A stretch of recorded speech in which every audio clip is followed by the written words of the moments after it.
Hello students, welcome to my new video. Today we will discuss valence bond theory. Valence bond theory के अंदर हम आज discuss करेंगे hybridisation के concept को। हाइब्रिडाइजेशन का जो कॉन्सेप्ट है वो वैलेंस बॉन्ड थ्योरी जो कि हिटलर एंड लंदन इन 1927 में दी और जिसको कि बाद में पाउलिंग और स्लेटर ने जो है मॉडिफाई किया था। तो किस तरीके से हाइब्रिडाइजेशन किसी मॉलिक्यूल में एग्जिस्ट करता है तो उसको आज हम डिस्कस करेंगे। तो इसके लिए एक मॉलिक्यूल ले लेते हैं, फॉर्मेशन ऑफ CH4 मॉलिक्यूल के फॉर्मेशन को हम वीबीटी के अकॉर्डिंग, जो वीबीटी में बोला गया है, वैलेंस बॉन्ड थ्योरी के अंदर बोला गया है, और उसमें जो हाइब्रिडाइजेशन का कॉन्सेप्ट है उसको लेके हम चलेंगे। ठीक है ना। वैलेंस बॉन्ड थ्योरी में as the name stated, valence bond theory, एक तो वैलेंस वर्ड इसमें आया हुआ है, it means only valence electron can participate during the bond formation. ठीक है ना। जो ये वी से क्या है यहाँ पे, वैलेंस बॉन्ड, यानी कि संयोजी जो इलेक्ट्रॉन होते हैं, जो आउटर मोस्ट के इलेक्ट्रॉन होते हैं, जो नॉर्मली आप कहते भी हैं कि ये बॉन्ड में पार्टिसिपेट करते हैं, बॉन्ड फॉर्मेशन में ये भाग लेते हैं, तो उसी के लिए ये वैलेंस वर्ड आया है। ठीक है ना। वैलेंस बॉन्ड थ्योरी में वैलेंस है संयोजी इलेक्ट्रॉन के लिए, ठीक है ना, बॉन्ड थ्योरी, इसीलिए इसको संयोजी बंध सिद्धांत भी बोला जाता है, जिसको कि हम हिंदी में बोलते हैं। ओके। CH4 मॉलिक्यूल को अगर हम इसके वैलेंस बॉन्ड थ्योरी के अकॉर्डिंग इसको एक्सप्लेन करेंगे तो सबसे पहले हम क्या करेंगे, देखिए CH4 में carbon is the central atom. It means carbon यहां पे क्या करेगा, हाइड्रोजन को अपने में बॉन्ड बनाने के लिए उसके लिए ऑर्बिटल्स अवेलेबल कराएगा। ठीक है, तभी उसमें 4 हाइड्रोजन क्या हो सकते हैं, ऐड हो सकते हैं। क्लियर। अब कैसे होगा, देखिए मोस्ट इंपॉर्टेंट जो पार्ट होता है, जो प्ले किया जाता है, वो सेंट्रल एटम के द्वारा प्ले किया जाता है। जो सेंट्रल एटम है वही जो है साइड के एटम को जोड़ने का काम करता है, इसलिए सबसे इंपॉर्टेंट रोल किसका होता है, सेंट्रल एटम का। तो जो यहां पर सेंट्रल एटम है वो है कार्बन। आप अगर कार्बन का इलेक्ट्रॉनिक कॉन्फ़िगरेशन बनाते हैं, 6C में लिख रहा हूं, देखिए इसको हम नॉर्मली आप लिखते हैं क्या, 2 4 लिख देते हैं। ठीक है ना। 2 फर्स्ट ऑर्बिट में 2, सेकेंड ऑर्बिट में कितने, 4 इलेक्ट्रॉन। अगर इसको हम 1s2 2s2 करके लिखे ऑर्बिटल के कॉन्सेप्ट के अकॉर्डिंग भी, हम अगर इसको लिखें 1s2, फिर क्या आएगा 2s2, देन क्या आएगा आपका 2p2 आएगा। ठीक है ना। तो जो इसका वैलेंस ऑर्बिट है वो क्या है, 2s2 2p2, यानी कि सेकेंड जो है, सेकेंड ऑर्बिट जो कार्बन का है, that is the outer most orbit. It means second orbit participate during the bond formation, only second orbit, क्योंकि वो आउटर मोस्ट ऑर्बिट है। दूसरा पॉइंट, जो फर्स्ट ऑर्बिट है, देखिए जिसमें कि एक फर्स्ट ऑर्बिट 2 इलेक्ट्रॉन है, that is very closer to the nucleus. It means उसकी एनर्जी क्या है, कम है। और जो सेकेंड ऑर्बिट है, देखिए वो न्यूक्लियस से थोड़ा सा दूर है, तो इसका माने उसकी एनर्जी क्या होगी, थोड़ा ज्यादा होगी। उसमें जो इलेक्ट्रॉन है वो थोड़ा सा एनर्जेटिक होंगे compare to inner orbit. Inner orbit के जो इलेक्ट्रॉन हैं उसके कंपेयर में जो आउटर मोस्ट ऑर्बिट के जो इलेक्ट्रॉन हैं, they are much more reactive. Okay. जो ज्यादा रिएक्टिव होगा वही तो बॉन्ड बनाएगा, वही तो बॉन्ड फॉर्मेशन में पार्टिसिपेट करेगा, वही तो दूसरे एटम के साथ में इंटरेक्ट करेगा। जिसकी एनर्जी कम होगी वो दूसरे एटम के साथ में उतनी आसानी से इंटरेक्ट नहीं करेगा, क्योंकि एनर्जी कम होना माने एक तरह से क्या होता है, स्टेबिलिटी शो करता है। जब किसी इलेक्ट्रॉन में कुछ स्टेबिलिटी है या किसी एटम में कोई स्टेबिलिटी है तो आसानी से किसी के साथ पर रिएक्ट नहीं करेगा। जब 2 तरह के इलेक्ट्रॉन आपके पास में अवेलेबल है, एक लेस एनर्जी के इलेक्ट्रॉन है, एक ज्यादा एनर्जी के इलेक्ट्रॉन है, तो जो ज्यादा एनर्जी के इलेक्ट्रॉन हैं वही बॉन्ड में क्या करते हैं, पार्टिसिपेट करते हैं। तो जब आप इसको पूरा बनाते हैं तो देखिए फर्स्ट ऑर्बिट तो हम छोड़ देते हैं, ये तो बॉन्ड में पार्टिसिपेट नहीं करता है। सेकेंड ऑर्बिट की अगर हम बात करें तो 2s2 में 2 इलेक्ट्रॉन हैं। ओके। 2p2, p के कितने पार्ट हैं, 3 पार्ट हैं। ओके। 2 इलेक्ट्रॉन हैं, अगर हम हुंड रूल को फॉलो करते हुए लिखें तो कैसे लिखेंगे, 1 और 1, यही तो लिखा जाएगा, ठीक है ना। अब आप देखिए आउटर मोस्ट में 2s2, देखिए s ऑर्बिटल तो पूरा फील्ड अप है, 2p में क्या है, 2px 1 इलेक्ट्रॉन, 2py 1 इलेक्ट्रॉन। तो हो क्या सकता है कि एक 2px वाला हाइड्रोजन से जुड़ जाए, 2px वाला हाइड्रोजन से जुड़ जाए, और एक 2py वाला हाइड्रोजन से जुड़ जाए। इसके अलावा तो आप हाइड्रोजन जोड़ ही नहीं सकते, दो ही तो हाइड्रोजन इससे बॉन्ड बना सकते हैं। अगर इस स्टेट में, इसको अगर मैं बोलूं this is the ground state, ground state में अगर कार्बन बॉन्ड फॉर्मेशन करे तो केवल वो दो ही बॉन्ड बना सकता है, देखिए, क्योंकि उसके पास में दो ही हाफ फील्ड है। क्लियर। एक्चुअली वीबीटी ने क्या कहा कि बाहरी जो इलेक्ट्रॉन है, आउटर मोस्ट के इलेक्ट्रॉन है, वही बॉन्ड में पार्टिसिपेट करेंगे। पहला पॉइंट तो ये बोला उसने। दूसरा ये बोला हाफ फील्ड ऑर्बिटल, जो हाफ फील्ड ऑर्बिटल है वो पार्टिसिपेट करेंगे। फुली फील्ड जो होंगे, अगर वो 100% फील्ड अप हैं, वो बॉन्ड में पार्टिसिपेट नहीं करेंगे, ठीक है ना। तो अब आप ये बताइए, दो हाइड्रोजन ही अगर कार्बन के ग्राउंड स्टेट में जुड़े हैं तो क्या कार्बन को कोई बेनिफिट होगा। देखिए कैसे, हाइड्रोजन अगर एक बॉन्ड बनाता है तो कार्बन को, ठीक है, यहां पर एक इलेक्ट्रॉन और मिल जाएगा, यहां पर एक इलेक्ट्रॉन मिल जाएगा, तो कार्बन के जो सेकेंड ऑर्बिट में कितने इलेक्ट्रॉन होंगे, दो इलेक्ट्रॉन अगर यहां से आ गए हाइड्रोजन से, तो अभी 4 हैं, तो कितने हो पाएंगे, 6 ही हो पाएंगे। जबकि सेकेंड ऑर्बिट में कितने इलेक्ट्रॉन होने चाहिए, 8 इलेक्ट्रॉन होने चाहिए। तो कार्बन अगर ग्राउंड स्टेट में दो हाइड्रोजन से जुड़ भी जाए तो कार्बन में स्टेबिलिटी नहीं आएगी, कार्बन एटम अपने को स्टेबल नहीं कर पाएगा, वो तब भी रिएक्टिव बना रहेगा अपने दो इलेक्ट्रॉनों को और गेट करने के लिए, क्योंकि वो अपने को कहां तक पहुंचाना चाहेगा, इनर्ट गैस कॉन्फ़िगरेशन तक पहुंचाना चाहेगा। इट मींस अगर कार्बन के टोटल 6 इलेक्ट्रॉन हैं, वो अपने को रिएक्टिव बनाया हुआ है नियॉन Ni10 बनने के लिए, वो अपने को रिएक्टिव बनाया हुआ है, जो नेक्स्ट इनर्ट गैस कॉन्फ़िगरेशन है उसके बाद में, वो कौन है, नियॉन, उस तक पहुंचने के लिए वो अपने को क्या किया हुआ, रिएक्टिव किया हुआ है। तो यहां पे हाइड्रोजन, एक हाइड्रोजन इससे जुड़ जाएगा, एक हाइड्रोजन इससे जुड़ जाएगा, दो ही इलेक्ट्रॉनों को फायदा होगा। तो इट मीन्स कार्बन को दो हाइड्रोजन से बॉन्ड बनाने में कोई बड़ा बेनिफिट नहीं है, उसमें स्टेबिलिटी कुछ भी नहीं है। तो क्या करता है, वीबीटी ने ये बोला कि ये कॉन्सेप्ट उसने क्या दिया, हाइब्रिडाइजेशन का एक कॉन्सेप्ट दिया। इस प्रॉब्लम को दूर करने के लिए, जो ये वाली प्रॉब्लम अभी हम कार्बन के साथ में फेस कर रहे हैं, इस प्रॉब्लम को दूर करने के लिए उसने ये कहा कि कोई आउटर मोस्ट में फील्ड ऑर्बिटल है ध्यान से देखिएगा, आउटर मोस्ट में कोई फील्ड ऑर्बिटल है, ये इनर वाला भी हो सकता है। अगर बड़े मॉलिक्यूल की अगर हम कोई बात करें, डी ऑर्बिटल के लिए बात करें, तो इनर वाला भी हो सकता है। फिलहाल तो मैं कार्बन की बात कर रहा हूं। अभी देखिए ये 2s है, ये 2p है, 2s के इलेक्ट्रॉन पेयर्ड है।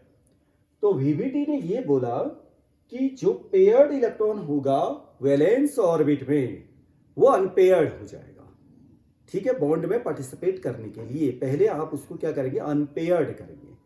उसके लिए उसने ये कहा कि एक स्टेट बनती है जिसको कि हम कहते हैं कार्बन की एक्साइटेड स्टेट। क्या बोला जाता है, एक्साइटेड स्टेट। एक्साइटेड स्टेट में क्या होता है, अब ये तो होगा नहीं, देखिए जो ये बना है, दो हाइड्रोजन तो यहां पर इस तरह से ऐड होंगे नहीं, इसको तो हम हटा देते हैं।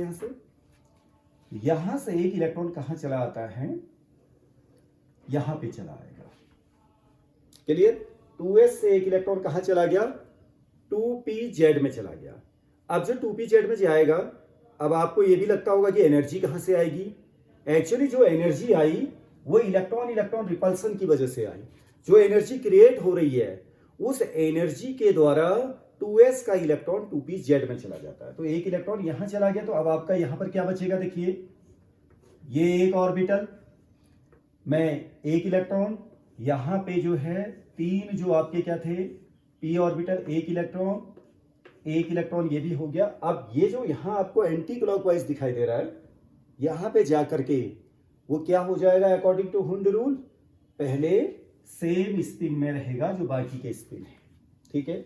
तो इस तरीके से अब आप देखिए एक हाइड्रोजन यहाँ ऐड हो सकता है, एक हाइड्रोजन यहाँ ऐड हो सकता है, एक हाइड्रोजन यहाँ ऐड हो सकता है, एक हाइड्रोजन यहाँ ऐड हो सकता है। It means now we have 4 half filled orbitals. Half filled orbital है, now they can participate during the bond formation. ये बॉन्ड फॉर्मेशन में पार्टिसिपेट कर सकते हैं, ठीक है ना। लेकिन एक प्रॉब्लम है, हाइब्रिडाइजेशन का जो कॉन्सेप्ट हमारा वीबीटी ने दिया, जो Linnaeus and Pauling, Linnaeus Pauling Slater इन्होंने जो रूल दिया है, उसमें ये बोला गया है कि जो ऑर्बिटल्स आपको बॉन्ड फॉर्मेशन के लिए अवेलेबल कराने हैं, they should be equal energy orbital. वो इक्वल एनर्जी के ऑर्बिटल होने चाहिए। उनमें ये नहीं होना चाहिए कि कोई ऑर्बिटल कम एनर्जी का है, कोई ऑर्बिटल ज़्यादा एनर्जी का है, तो ये मॉलिक्यूल की स्टेबिलिटी को डिक्रीज करेंगे, उसकी मॉलिक्यूल की स्टेबिलिटी को घटा सकते हैं। मॉलिक्यूल बहुत लंबे समय तक एक्सिस्ट नहीं कर सकता है। जैसे ये है एस ऑर्बिटल, देखिए ये है पी ऑर्बिटल। एक हाइड्रोजन इससे जुड़ेगा, एक हाइड्रोजन इससे जुड़ेगा, एक हाइड्रोजन इससे जुड़ेगा, एक हाइड्रोजन इससे जुड़ेगा। अब आप देखिए एस ऑर्बिटल की एनर्जी कम है, तो हाइड्रोजन, कोई हाइड्रोजन कहेगा मैं इससे नहीं जुड़ता हूँ, कोई हाइड्रोजन कहेगा मैं पी जेड से जुड़ता हूँ, पी एक्स से जुड़ता हूँ या पी वाई से। इस प्रॉब्लम को दूर करने के लिए वीबीटी के अंदर जो कॉन्सेप्ट आया है वो कॉन्सेप्ट है हाइब्रिडाइजेशन। ओके, हाइब्रिडाइजेशन के कॉन्सेप्ट में ये बोला गया है, all these available orbitals mixed together. इन सभी ऑर्बिटल्स को आप क्या कर देंगे, मिक्स कर देंगे, ठीक है ना। अब मिक्स किसको किया जाएगा, आप बहुत बड़ा एनर्जी गैप है तो उसको मिक्स नहीं कर सकते हैं। आपने एक ले लिया 2s और एक ले लिया आपने 4d, ऐसा ऑर्बिटल मिक्सअप नहीं होता है। Almost equal energy orbitals, mixing of 2 or more orbitals having almost equal energy, माने little bit difference of the energy, थोड़ा सा डिफरेंस होगा, कंटिन्यूएशन में वो ऑर्बिटल होंगे। 2s है 2p है, 3s है 3p है, या 3d है, या 3d है 4s है 4p है, ऑर्डर में होंगे, वो आपस में मिक्स किए जा सकते हैं। बहुत बड़ा एनर्जी का गैप होगा तो उसको आप मिक्स नहीं कर सकते। ओके, तो इनको मिक्स करने के बाद जो एक स्टेट आती है हमारी, that is called hybrid state. इसको क्या बोला जाएगा, hybrid state. Okay, in this state available half filled orbitals, और कोई अगर पेयर्ड है तो उसको भी मिक्स किया जाता है, उसके लिए बाद में आपको दूसरा एग्जांपल दिया जाएगा। फिलहाल कार्बन के केस में ये अवेलेबल ऑर्बिटल्स जो है हाफ फील्ड है। Now these 4 half filled orbitals mixed together. Okay, इन सबको अगर आप मिक्स करते हैं तो आपको एक इक्वल एनर्जी के कितने ऑर्बिटल मिल जाएंगे, 1 2 3 and 4। All these have 1 electron, all these have 1 electron. देखिए सबके पास में एक एक इलेक्ट्रॉन है ना।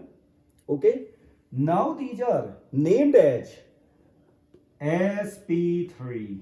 sp3 इसको बोला, इसको भी sp3 बोलेंगे आप, इसको भी sp3 बोलेंगे, और इसको भी आप क्या बोलेंगे, sp3 बोलेंगे।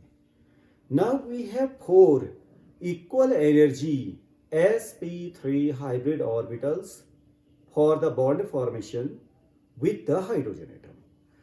हाइड्रोजन के साथ में अब ये अगर बॉन्ड बनाए, एक हाइड्रोजन इससे जुड़े, एक हाइड्रोजन इससे जुड़े, एक हाइड्रोजन इससे जुड़े, एक हाइड्रोजन इससे जुड़े, तो अब कोई प्रॉब्लम नहीं रहेगी मॉलिक्यूल की स्टेबिलिटी को लेकर के। किसी पर्टिकुलर बॉन्ड के डिफरेंशिएशन, कोई वो पर्टिकुलर बॉन्ड जो है अब हट करके नहीं होगा, क्योंकि हाइड्रोजन से ही बॉन्ड बनने हैं, तो 4 के 4 बॉन्ड इक्वल बनेंगे, इक्वल एनर्जी के ऑर्बिटल्स बनेंगे, ठीक है। सेम टाइप के ऑर्बिटल्स से वो जुड़ेंगे। हाइड्रोजन जो है सेम टाइप के ऑर्बिटल्स से जुड़ेगा, वो किसी डिफरेंट ऑर्बिटल से नहीं जुड़ेगा। ओके, तो इनकी एनर्जी बराबर हो गई। तो हाइब्रिडाइजेशन की डेफिनेशन जो दी गई वो क्या दी गई, देखिए हमने इन दोनों को मिक्स किया ना मिक्स, तो इट मीन्स क्या हुआ, mixing of 2 or more orbitals having almost equal energy and form same number of या equal number of hybrid orbitals, equal number of n new orbitals। जितने मिक्स किए हैं उतने ही बनेंगे आपके। क्लियर? तो ये इक्विवेलेंट एनर्जी ऑर्बिटल्स हैं। अब आपका क्या हो सकता है, देखिए अगर CH4 आप बनाते हैं, आप CH4 बनाते हैं, तो मैं यहीं पे इसको दोबारा लिख दे रहा हूं, देखिए। फिर उसके बाद ऑर्बिटल का कॉन्सेप्ट आपको देंगे। 1 2 3 4 एक एक इलेक्ट्रॉन सभी के साथ में है, 1 1। तो इससे एक हाइड्रोजन जुड़ेगा, इस तरह से अभी हम लिख देते हैं। एक हाइड्रोजन का भी एक इलेक्ट्रॉन आएगा, तो ये कितने हो जाएंगे, 2 इलेक्ट्रॉन। एक हाइड्रोजन इससे जुड़ा, 1 मोर इलेक्ट्रॉन। एक हाइड्रोजन और जुड़ गया, 1 मोर इलेक्ट्रॉन। एक हाइड्रोजन और जुड़ गया, 1 मोर इलेक्ट्रॉन। ठीक है ना? तो ये CH4 है। लेकिन अब इसी को ऑर्बिटल के कॉन्सेप्ट में लेके जाएं तो क्या होता, देखिए मैं इसको फिर से एक बार बताता हूं। वैलेंस बॉन्ड थ्योरी ने यह कहा कि only valence orbit participate during the bond formation. Valence orbit में भी केवल उन ऑर्बिटल को पार्टिसिपेट कराओगे जो हाफ फिल्ड होंगे। हाफ फील्ड होने के बाद अगर कोई हाफ फील्ड नहीं है तो पहले उसको हाफ फील्ड करोगे, तभी जाके वो बॉन्ड में पार्टिसिपेट करेगा। आप देख रहे हैं पहले ये पार्टिसिपेट नहीं किया, लेकिन जैसे हाफ फील्ड हुआ वो पार्टिसिपेट करने लायक हो गया है। लेकिन वो तब तक पार्टिसिपेट नहीं करेगा जब तक उनके हाइब्रिड स्टेट नहीं बनाओगे, सेम एनर्जी के ऑर्बिटल्स अवेलेबल नहीं कराओगे, तब तक वो पार्टिसिपेट नहीं करेगा। तो उसके लिए उसने हाइब्रिडाइजेशन का कॉन्सेप्ट दिया। किसने दिया? वैलेंस बॉन्ड थ्योरी ने। तो हाइब्रिडाइजेशन हमारा वैलेंस बॉन्ड थ्योरी के अंदर आया है, ठीक है ना? तो इस तरह से ऑर्बिटल्स आए। देन वो ऑर्बिटल हाइड्रोजन के s ऑर्बिटल के साथ में, देखो हाइड्रोजन का कौन सा ऑर्बिटल आएगा, s orbital, s orbital, s orbital, s orbital, उसके साथ में बॉन्ड फॉर्मेशन करेगा। ये बॉन्ड कैसे बॉन्ड होंगे आपके? सिग्मा बॉन्ड होंगे। Sigma bond, sigma bond, sigma bond, sigma bond. Okay, अगर कोई ये आपसे पूछता है कि CH4 में जो 4 बॉन्ड हैं और जो सिग्मा बॉन्ड है what type of they are, तो आप कहेंगे sp3s सिग्मा बॉन्ड, क्योंकि ये सभी क्या है, sp3 sp3 sp3 sp3। Carbon का आया sp3 हाइब्रिड ऑर्बिटल और हाइड्रोजन का आया प्योर s ऑर्बिटल। क्लियर? तो इस तरीके से ये बना आपका। नाउ इसी को ऑर्बिटल के रूप में अगर हम देखें तो बताते, देखिए जो हाइब्रिडाइजेशन बना हुआ है उसमें एक s ऑर्बिटल और 3 p ऑर्बिटल मिक्स हुए हैं। अब मैं यहां पे बना रहा हूं, देखिएगा एक s ऑर्बिटल है और 3 क्या मिक्स हुए हैं यहां पर, p ऑर्बिटल। p ऑर्बिटल कैसा होता है आपका, डंबल शेप में होता है, हम इस तरह से कुछ बनाते हैं। ओके, s तो एक है, देखिए s तो एक ही है, एक ही s लिख देता हूं मैं, इसको ऐसे लिख दे रहा हूं। p कितने हैं, देखिए p है 3, 3 p है, एक s 3 p है। 1 s ऑर्बिटल है, 3 p ऑर्बिटल है, दोनों को मिक्स कर दोगे, ठीक हो गया। s ऑर्बिटल है स्पेरिकल और p ऑर्बिटल है क्या, डंबल शेप में।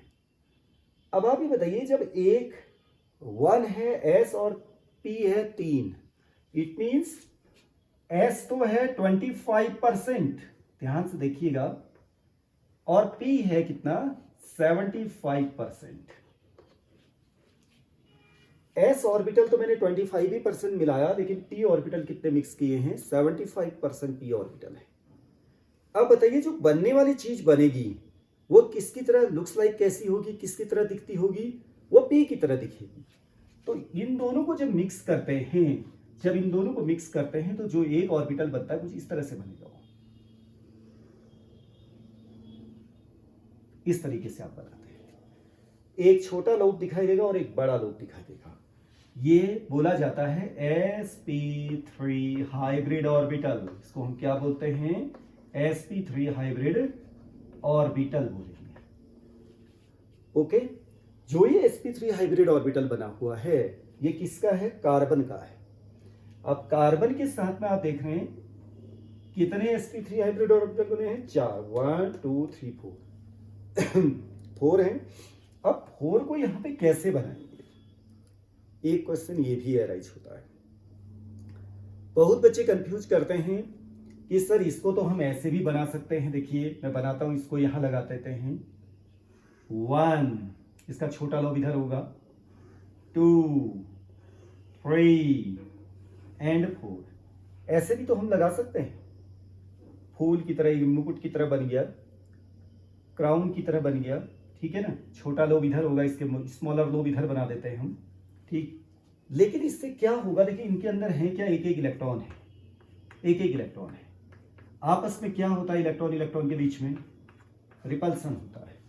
जब इलेक्ट्रॉन इलेक्ट्रॉन के बीच में रिपल्सन होगा तो ये ऑर्बिटल इसकी तरह नहीं लगे रहेंगे। जब उनमें आपस में रिपल्सन होगा, रिपल्सन मीन्स एक तरह का झगड़ा है, आपस में रिपल्सन होगा, रिपल्सन होगा, रिपल्सन होगा, तो ऑर्बिटल क्या होने लगेंगे, दूर दूर होने लगेंगे। कहाँ रुकेंगे जाकर के, जहाँ पर रिपल्सन कम से कम होगा, क्योंकि और उधर को भी नहीं जाएंगे, वहां से भी फिर पास आने लगेंगे, ठीक है। मैं यहाँ से तो दूर जा रहा हूँ, लेकिन दूर जाते जाते ऐसा ना हो कि बैक साइड से हम पास आ जाएं, ओके। तो इतने डिस्टेंस में ये रुक जाएंगे एक दूसरे के, इतने एंगल में ये एक दूसरे से रुक जाएंगे जहां पर इनके बीच में रिपल्सन क्या हो, मिनिमम हो, ठीक है। इसी बात को वीएसई पेयर थ्योरी में बोला भी गया है, valence shell electron pair repulsion theory, VSE pair, okay. तो फिलहाल तो ये ऐसा नहीं होगा, ओके। कैसा होगा उसको बताते हैं आपको, ध्यान से देखिएगा कैसा होगा। होता ये है कि हम कार्बन लिखते हैं, 4 sp3 ऑर्बिटल को हम इस तरह से 3 डायमेंशनल बात कर रहे हैं, हम 2D की बात नहीं कर रहे हैं। 3 डायमेंशनल शेप में स्पेस में ये रहेगा, 3 डायमेंशनल स्पेस में, 3D स्पेस में जो रहेगा वो कैसा रहेगा। अब ऑन द पेपर हम कैसे लिखते हैं देखिएगा, इसका छोटा लोब मैं नहीं बना रहा हूं इसको, ठीक है ना।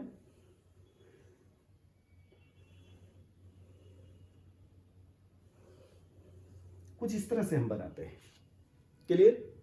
कौन से ऑर्बिटल हैं, sp3, sp3 ऑर्बिटल एक इलेक्ट्रॉन, ये वाला एक electron, sp3 orbital 1 electron, sp3 orbital 1 electron, sp3 orbital 1 electron.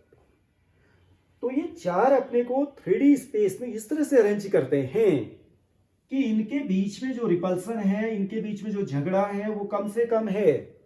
अगर झगड़ा कम से कम होगा, स्टेबिलिटी उतनी ज्यादा होगी। बार बार झगड़ा होगा तो स्टेबिलिटी क्या होगी, बहुत अच्छी नहीं रहेगी। तो इसीलिए इनके बीच में आपस में, इन सब के बीच में आपस में जो बॉन्ड एंगल हो जाता है 3 डायमेंशनल स्पेस में, वो हो जाता है 109 डिग्री 28 मिनट, या उसको अगर शॉर्ट में हम लिखते हैं तो अधिकतर बुक्स में लिखा रहता है 109.5, ठीक है ना। क्योंकि 0.30 अगर यहां पर होता, 60 मिनट का आपका क्या रहेगा, 1 डिग्री रहेगा, तो 30 मिनट हो जाएगा तो 0.5 डिग्री उसमें जोड़ा जाता है, तब इसको लिखा जाता है। क्योंकि 2 ही मिनट का अंतर है, इसीलिए मोस्ट ऑफ द बुक्स में लिखा भी होगा 109 डिग्री 0.5, ओके, 109.5, ओके। फिलहाल तो ये मैंने बना दिया। These are sp3 sp3 sp3। Now s orbital देखिए, s ऑर्बिटल कैसा होता है, स्फेरिकल होता है।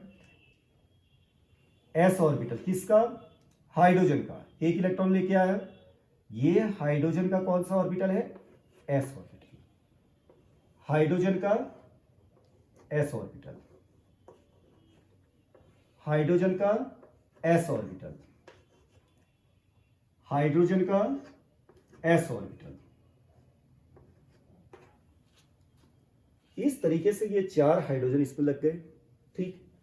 इस अरेंजमेंट को अगर हम बोलें तो क्या बोला जाता है, इसको बोला जाता है टेट्राहाइड्रल, टेट्राहाइड्रल ज्योमेट्री इसको बोला जाता है, शेप बोला जाता है, ठीक है। तो इस तरीके से जो ये कॉन्सेप्ट दिया है, ये कॉन्सेप्ट हमारा हाइब्रिडाइजेशन का कॉन्सेप्ट है, जो कि वीबीटी के अंदर दिया गया है, जिसको आज हमने CH4 मॉलिक्यूल के द्वारा इसको समझा। इसी तरह से बाकी मॉलिक्यूल्स को भी आप देख सकते हैं, जैसे जिसमें आउटर मोस्ट में देखिए लोन पेयर हैं, जैसे NH3 है, एक लोन पेयर है, H2O है, 2 लोन पेयर हैं। उन मॉलिक्यूल्स में थोड़ा सा शेप में क्या आ जाता है, चेंजिंग आ जाती है, वो हम नेक्स्ट में अभी डिस्कस करेंगे। फिलहाल तो मैंने ये बता दिया आपको। इसको अगर बॉन्डिंग फॉर्म में हम लिखते हैं तो कुछ मैं यहां बना देता हूं, देखिएगा, C H H H और ये एच, इस तरह से हम लिखते हैं। और इनके बीच बॉन्ड एंगल कितना हो गया, 109 डिग्री 28 मिनट। ओके, तो now we will discuss some other aspects of VBT in next video. Okay, thank you very much. Now see you in next video.